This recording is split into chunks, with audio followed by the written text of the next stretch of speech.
యెహోవా ఈరే. ఆదికాండము 22వ అధ్యాయము 14వ వచనము. యెహోవా ఈరే అనగా దేవుడు చూచుకొనును అని అర్థము.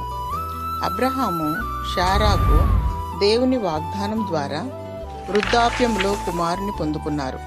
అతని పేరు ఇస్సాకు. అబ్రహాము యొక్క విశ్వాసాన్ని పరీక్షించుటకు దేవుడు నీ ఏకైక కుమారుని బలిగా ఇమ్మని అబ్రహాముని కోరాడు. అబ్రహాము దేవుని ఆజ్ఞకు లోబడి ఇస్సాకును బలిగా ఇచ్చుటకు పూనుకొనెను.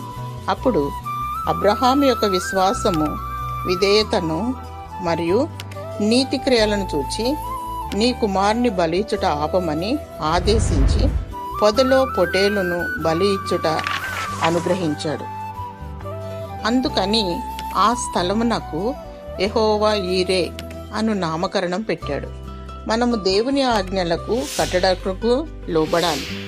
అబ్రహాము విశ్వాసులకు తండ్రి అని దేవుడు దీవించాడు. విధేయత చూపించాలి, దేవుని ఆజ్ఞలను పాటించాలి, అనేకులకు ఆశీర్వాదకరంగా మారాలి, త్యాగం చేయాలి, దేవునికి మహిమపరచాలి, నిందారహితముగాను నిర్దోషముగాను నిష్కళంకముగా ఉండాలి. నీ ప్రతి సమస్యలను దేవుడే చూచుకొనును. దేవుడు నిన్ను దీవెనకరంగా ఉంచి వర్ధిల్ల చేయునుగాక. ఆమేన్.